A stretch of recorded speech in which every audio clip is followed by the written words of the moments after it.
안녕하십니까. 개인 투자가들의 승리 투자를 위한 김기수 주식 더스토리의 김기수입니다. 오늘 아침 미국 국제무역위원회 ITC 산하 불공정 수입 조사국이 LG화학이 SK이노베이션에 대해 증거인멸을 이유로 제재해달라는 주장에 동의한다는 의견서가 나왔습니다. 자, 이제 그런 관련 기사 내용을 한번 점검을 해보고 그 속에서 LG화학과 또 SK이노베이션에 미칠 수 있는 주가 영향에 대해서 기술적 분석을 통해서 한번 이야기해보는 시간을 갖도록 하겠습니다. 자, 아침 뉴스에 나왔었던 부분입니다. 여러분들 지금 보시고 계시지만 조금 글씨를 크게 할까요? 전체적으로 글씨가 좀 작아 보이니까 조금 크게 해서 여러분들과 함께 하도록 하겠습니다. 조금 전 9시 57분에 올라온 기사인데 미국 국제무역위원회 산하 이제 불공정 수입 조사국이 조금 전에 이야기한 LG화학과 SK이노베이션 간 특허 소송에서 SK이노베이션이 증거인멸을 하고 있다며 제재해달라는 LG화학의 요청에 대해 찬성 의견을 냈다. 이에 따라 LG화학은 SK이노베이션과 미국 ITC에서 진행 중인 두 건 영업비밀 침해, 특허 침해 이 소송에서 모두 유리한 고지를 차지했다. 업계에서는 이번 의견이 지지부진했던 양사 간 소송 처해 협상이 어떻게 작용할지 주목하고 있다. 27일 ITC에 따르면 불공정 수입 조사국은 SK이노베이션을 제재해야 한다는 LG와의 요청을 지지하는 의견서를 최근 재판부에 제출했다.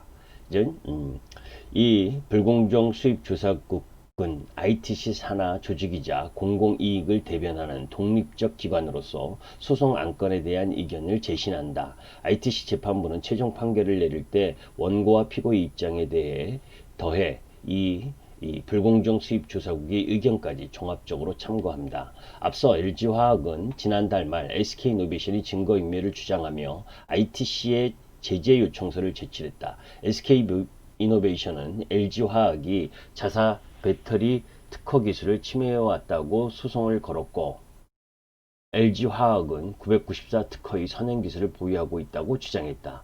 LG화학은 이후 SK이노베이션이 2015년 6월 994 특허를 등록하기 전부터 LG화학이 선행 기술임을 인지하고 있었으나 이 사실을 숨기기 위해 올해 3월까지 증거인멸을 했다며 제재를 요청했다. 이제 이런 내용과 관련된 부분이 계속해서 지금 이 LG화학과 SK이노베이션의 서로의 주가를 발목을 잡고 있는 거죠. 자, 이와 같은 상황은 LG화학 배터리 사업 정보가 담긴 문서들을 인멸하려는 SK이노베이션이 전사 차원의 캠페인으로 지워졌을 것이라는 본질적인 의문이 든다며 LG화학이 신청한 법적 제재는 부과되는 것이 정당하다고 덧붙였는데 LG화학이 SK이노베이션을 상대로 제기한 영업비밀 침해 소송의 경우 이미 SK이노베이션이 조기 패소 판결을 받은 상태지요. 영업비밀 침해 소송 최종 판결은 다음 달 5일 나올 예정이었다가 이 코로나19로 인해서 26일로 또 3주 연기한다고 ITC가 발표를 했습니다. 이 소송에서도 SK이노베이션이 증거를 인멸을 했다는 LG화학의 주장에 대해 불공정 수입 조사국이 찬성했고 재판부가 조기 패소 판결을 내는데 주요하게 작용했다. 한편 LG화학이 부재수 합의를 깼다며 SK이노베이션이 국내 법원에 제기한 소송에서도 최근 LG화학이 소송했다라고 하는 이 디지털 타임스의 기사 내용, 또 그 속에서 SK이노베이션의 반박 기사도 있습니다. 그러나 이 같은 LG화학 주장은 사실과 다르다는 입장을 거듭 밝혔다. SK이노베이션은 LG화학이 제재 요청서에 대한 우리 측 반박 의견서를 지난 11일에 ITC에 제출했다며 이 불공정 수입 조사국 의견 제출 기한도 동일한 9월 10일이었기에 우리 측이 제출한 반박 의견서를 살펴보지 않은 채 LG화학 주장만을 토대로 불공정 수입 조사국이 의견서를 작성한 것으로 본다. 그러니까 이제 이 제출 시한이 동일했기 때문에 이 불공정 수입 조사국이 이 LG화학의 입장만 반영한 것이 아니냐라는 부분이고, SK이노베이션은 만일 SK이노베이션이 반박 의견서에 담겼듯이 거의 대부분 문서가 그대로 보존되고 ITC에도 제출됐다는 사실을 불공정 수입 조사국이 미리 알았다면 의견서 방향은 얼마든지 달라질 수 있었다라고 덧붙였다. LG화학은 지난달 말 SK이노베이션의 배터리 특허 기술이 LG화학의 선행 기술인 A7을 침해한 것인데다 이를 숨기기 위해 올해 3월까지 증거인멸을 진행했다고 주장한 조금 전의 내용하고 같습니다. 한편 이날의 불공정 수입 조사국의 의견은 다음 달 26일 결론 지어질 ITC 영업비밀 침해 소송과는 별개의 특허 소송 관련 의견이다라는 부분을 우리가 이제 주의 깊게 봐야 되는데, 여하튼 우리 국내적인 부분으로 보게 되면 사실 이렇게 LG화학과 SK이노베이션의 이 싸움 부분이 질질 끄는 부분은 상당히 안 좋은 부분이죠. 국가 전체적으로 봐도. 그런데 이제 또 개별 기업 입장에서 보게 되면 누군가 거짓말을 하고 있는 거죠. LG화학이든 SK이노베이션이든 쉽게 물러서지 못하고 또 쉽게 합의하지 못하는 과정 부분은 엄청난 이 2차전지 시장의 성장 흐름이 진행될 거기 때문에, 그죠? LG화학 입장에서는 뭐 금액 뭐 1조 뭐 여기에서 타협을 봐서 뭐 이 멈출 싸움으로 바라보지 않는 거고, 또 SK이노베이션은 후발주자로서 또 엄청난 이 금액을 합의금을 지불하게 된다면 또 이 기업적으로나 그룹적으로도 단박에 이 부담을 느낄 수밖에 없는 부분인 거고. 자, 뭐 조금 전에 이야기했었던 그 관련 기사들을 보게 되면 단기적으로는 LG화학의 호재이고 SK이노베이션에게는 악재라고 살펴볼 수가 있는데, 뭐 조금 전에 살펴본 것처럼 진짜 본 결론 부분의 흐름으로 보게 되면 뭐 10월 5일이었었던 부분이 10월 26일로 연기되는 흐름을 갖고 가겠죠. 그래서 뭐 장초반 부분에 있어서는 다음 주 열릴 시장에서는 LG화학은 강세를 보일 가능성이 높고 SK이노베이션은 약세를 보일 가능성이 있는데, 우리가 기술적으로 한번 보도록 하겠습니다. LG화학도 사실 물적 분할 이 부분 때문에 주가가 떨어졌고, 또 그 속에서 테슬라 배터리 데이 이후에 그죠? 전체적인 시장이 약세 이런 흐름들과 맞물리면서 지금 60만 원대 초반 라인까지 하락한 부분입니다. 언뜻 보기엔 쌍봉의 흐름을 갖고 갈 수 있는 일봉에서의 이 모습, 그죠? 이런 흐름들 속에서 이전 저점 부분을 지키지 못했기 때문에, 그죠? 사실은 이 박스권 라인 부분을 지켜줘야지 제일 좋은 모습을 하는 건데, 기술적으로는. 그런데 이 물적 분할 이 부분 때문에 사실 이렇게 하락을 갖고 들어온 모습이죠. 그래서 이 박스권 부분에 있어서의 반 정도의 라인 부분을 지금 하향 조정 보이고 있는 상황이다 라고 보시면 됩니다. 그런데 우리가 이제 기본적으로 테슬라 배터리 데이와 관련된 부분에서 여러 가지 여러분께 말씀을 드렸었는데, 지금 이 2차전지 관련주들이 하락 조정하고 있는 이유가 뭐 이 테슬라가 3년 안에 반값 배터리를 만들겠다, 막 이런 이야기를 했죠. 그런데 저는 거기에 동의하지 않습니다. 무슨 얘기냐면 테슬라가 배터리 대를 통해서 특별한 기술, 뭐 그 전에 여러분들 나올 만한 기술 부분으로 이야기했었던 뭐 이 리튬 인산철 배터리 플러스 CTP 기술, 셀트팩 기술을 적용하는 부분이나 건식 전국 공정 기술, 뭐 이런 부분을 통해서 비용 절감을 하겠다라고 하는 부분은 일정 정도 나왔지만, 뭐 전고체 배터리라든지 차세대 배터리와 관련된 부분이거나 또 내재와 관련 부분에 있어서의 이 정확한 스케줄은 나오지 않은 상태, 그런 흐름들 속에서 주총이나 우리가 공모 이런 부분들에 있어서는 뭐 투자가들을 안심시키고 또 투자자들에게 잘 보이기 위해서 섹시하고도 이쁜 멘트를 할 수밖에 없는 부분, 그 속에서 나온 이야기가 3년 안에 배터리 가격을 반값 내리겠다라고 이야기, 뭐 이런 부분을 가지고 주가가 우리 2차전지 소재 관련주들도